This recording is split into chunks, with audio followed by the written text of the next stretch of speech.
A verdade oculta de Jesus, um profeta apocalíptico, transformado em ícone divino. O chamado da verdade. E se tudo o que você acredita sobre o mundo, sobre a história, sobre a fé, fosse apenas uma cortina de fumaça?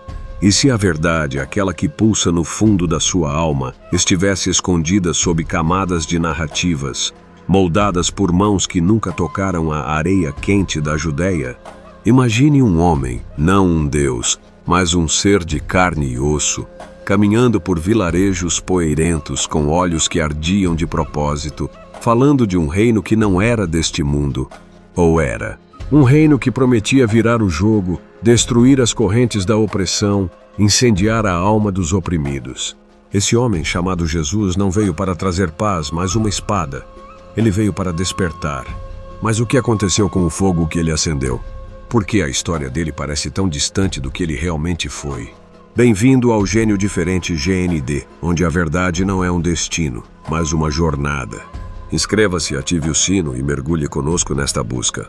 Porque a verdade não se rende a dogmas. Ela corta como lâmina.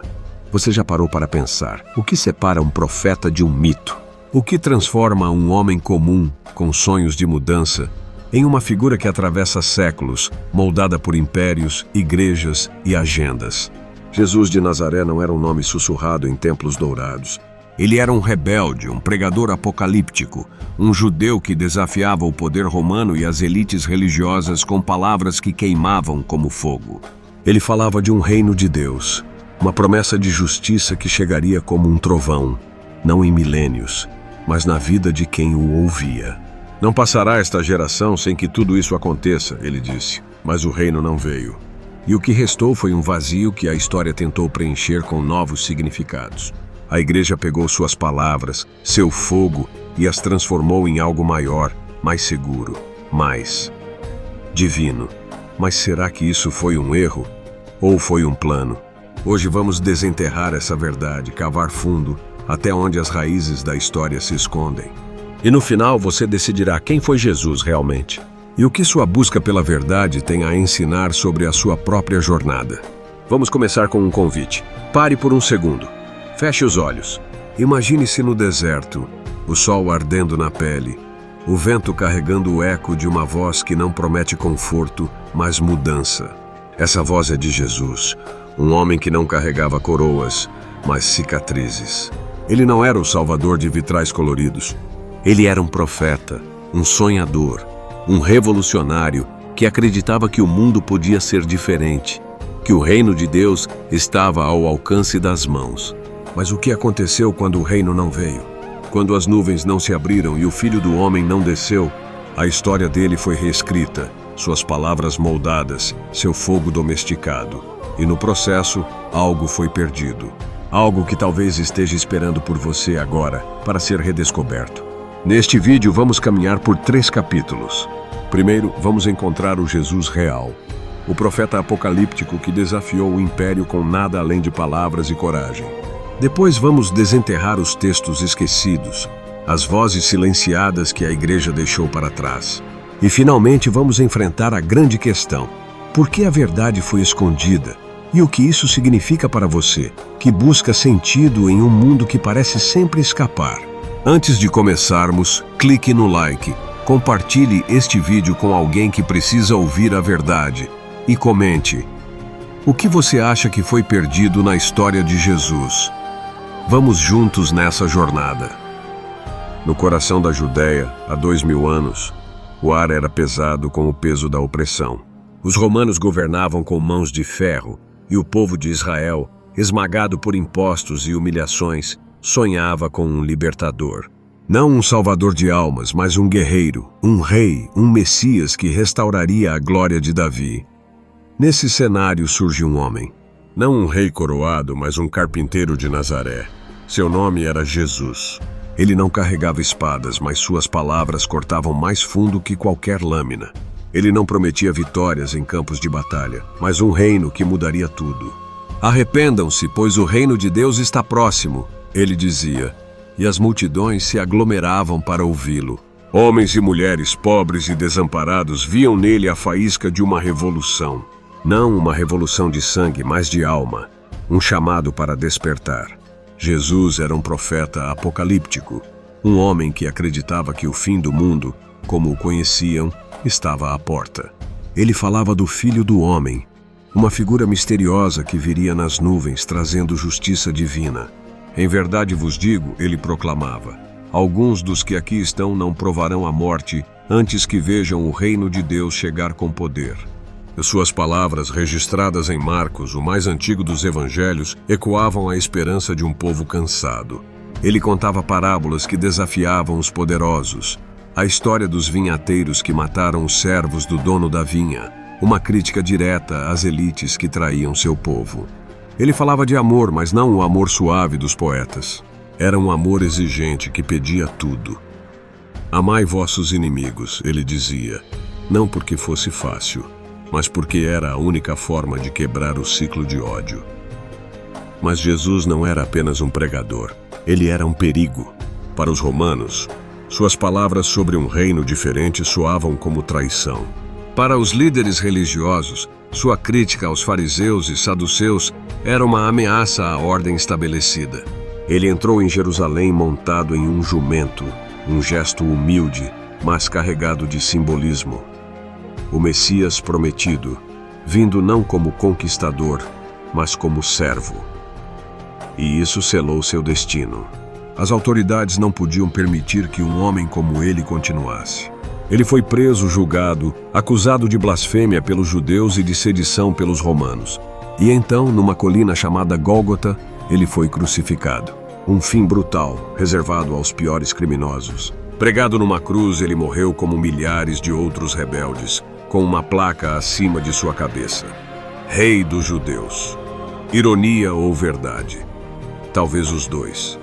Mas a história não termina na cruz. A morte de Jesus deveria ter apagado seu movimento. Deveria ter silenciado seus seguidores. Mas algo aconteceu. Seus discípulos, antes assustados, começaram a proclamar que ele havia vencido a morte, que o reino ainda viria. E contra todas as probabilidades, o movimento cresceu. De vilarejos empoeirados, a mensagem de Jesus se espalhou por cidades, alcançando até os confins do Império Romano. Como? Por quê? Porque a mensagem de Jesus, mesmo sem o reino prometido, tocava algo profundo. A esperança de que o mundo podia ser diferente, que a justiça era possível, que o amor, mesmo em um mundo cruel, podia vencer. E aqui está a primeira lição. O fogo de Jesus não era sobre dogmas ou rituais, era sobre coragem. Ele olhou para um mundo quebrado e disse, isso não precisa ser assim. E ele desafiou reis, sacerdotes, impérios, não com armas, mas com a força de suas ideias. E você, o que está desafiando hoje? Que império, que corrente, que medo ainda te prende? Talvez o reino que Jesus buscava não esteja nas nuvens, mas dentro de você, esperando para ser despertado. Pegue um caderno, anote uma coisa que você quer mudar na sua vida. Não amanhã, hoje. Porque o verdadeiro apocalipse não é o fim do mundo. É o fim da sua antiga versão. E se você está buscando mais clareza, mais propósito, eu tenho uma sugestão. Conheça a Sabedoria Financeira de Deus. Despertando o Meu Gênio Financeiro, de Alberto Agostinho Jacalazzi. Um livro que não fala só de dinheiro, mas de como alinhar sua vida com um propósito maior. O link está na descrição. O seu milagre pode estar a um clique. E na loja Emoio, use o código GêNIO10 para 10% de desconto e comece sua colheita hoje. Comente agora qual é o reino que você está buscando. Vamos continuar essa jornada.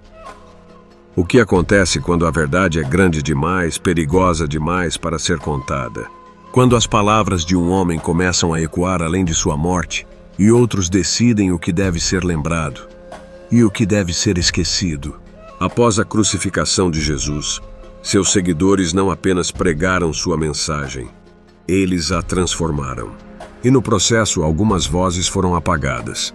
Textos que contavam histórias diferentes, que mostravam um Jesus mais humano, mais rebelde, mais próximo do deserto da Judéia do que dos altares de Roma, foram escondidos. Esses são os textos apócrifos, as vozes silenciadas que a igreja escolheu deixar para trás. Mas o que eles dizem? E por que foram esquecidos? Imagine um pergaminho, enterrado sob a areia, escrito por mãos que conheceram Jesus ou ouviram suas histórias de perto. Um desses textos é o Evangelho de Tomé, uma coleção de 114 ditos atribuídos a Jesus, sem milagres ou narrativas grandiosas. Nele, Jesus fala como um sábio, não um Deus. Ele diz: "O reino está dentro de vós e fora de vós. Quando vos conhecerdes, sereis conhecidos, e sabereis que sois filhos do Pai vivo." Essas palavras não prometem um céu distante, mas uma verdade que já está aqui, esperando para ser encontrada. Em outro dito, ele desafia: "Se aqueles que vos guiam disserem, vede, o reino está no céu, então os pássaros vos precederão. Se disserem, está no mar, os peixes vos precederão." É uma crítica aos líderes que apontam para fora, quando a resposta está dentro. Outro texto, o Apocalipse de Pedro, vai mais fundo no tom apocalíptico de Jesus. Nele, Pedro descreve uma visão do julgamento final, com imagens de fogo e luz, justiça e castigo. "O Senhor me mostrou um lugar de tormento", diz o texto, "onde os pecadores são julgados e os justos brilham na luz."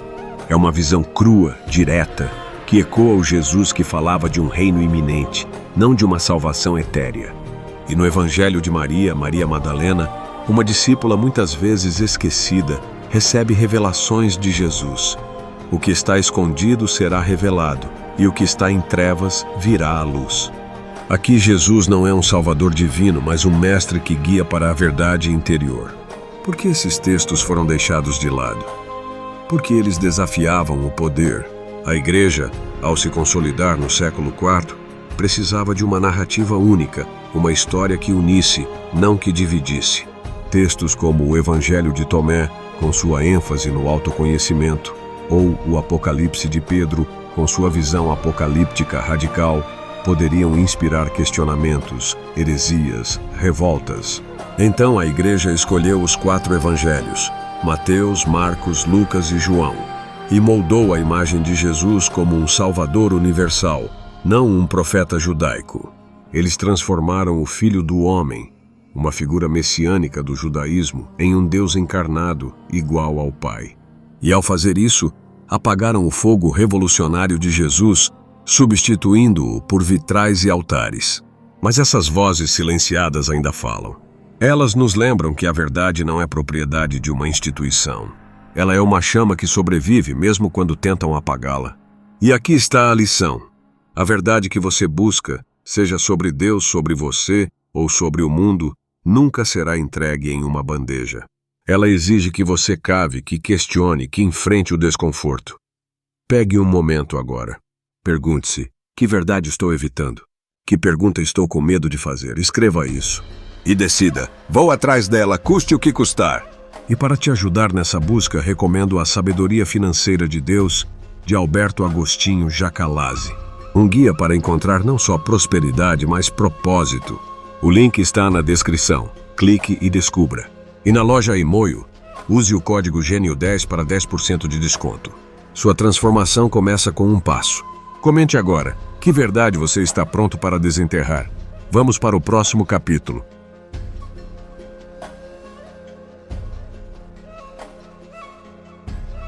Capítulo 3. A Verdade Reescrita. E se a história que nos contaram fosse apenas uma parte da verdade? E se o Jesus que conhecemos, o Salvador de cabelos longos e olhos suaves, fosse uma criação, uma máscara colocada sobre um homem que desafiou impérios e morreu por isso? A cruz não foi o fim da história de Jesus. Foi o começo de uma transformação. Após sua morte, seus seguidores não desistiram. Eles cresceram, espalharam sua mensagem, mas também a mudaram. Por quê?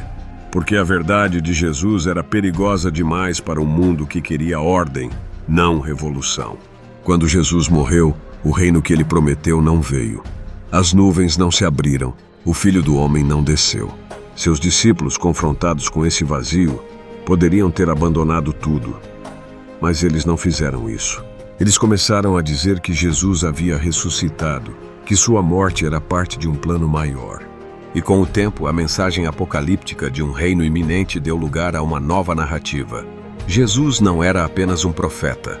Ele era o Filho de Deus, o Salvador de todos, não apenas dos judeus. Essa mudança não aconteceu por acaso. Ela foi moldada por homens que queriam que o cristianismo sobrevivesse e prosperasse em um mundo dominado por Roma. No século IV, quando o imperador Constantino abraçou o cristianismo, a igreja viu uma oportunidade. Mas para se tornar a religião de um império, ela precisava ser inofensiva. O Jesus que falava de um reino que derrubaria os poderosos não podia ser o mesmo Jesus pregado em Roma. Então, os evangelhos foram selecionados, os textos apócrifos foram escondidos e as palavras de Jesus foram reinterpretadas. O reino de Deus deixou de ser uma promessa de justiça na terra e virou uma esperança de salvação no céu. O Filho do Homem virou o Filho de Deus. E a mensagem de um profeta judeu, enraizada na luta de seu povo, foi transformada em uma religião universal, acessível a todos, mas domesticada.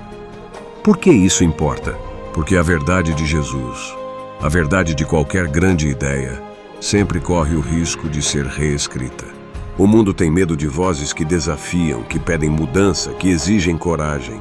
E às vezes até nós reescrevemos nossas próprias verdades. Quantas vezes você silenciou sua voz interior? Quantas vezes você deixou o medo apagar seu fogo? A história de Jesus nos ensina que a verdade não é estática. Ela é viva, mas exige que você lute por ela. Exige que você questione, que resista, que se levante. E aqui está o clímax. Você é o guardião da sua própria verdade. Assim como Jesus caminhou pelo deserto, você caminha pelo seu. Assim como ele enfrentou a cruz, você enfrenta suas batalhas. E assim como ele foi transformado em algo maior, você pode transformar sua vida em algo maior.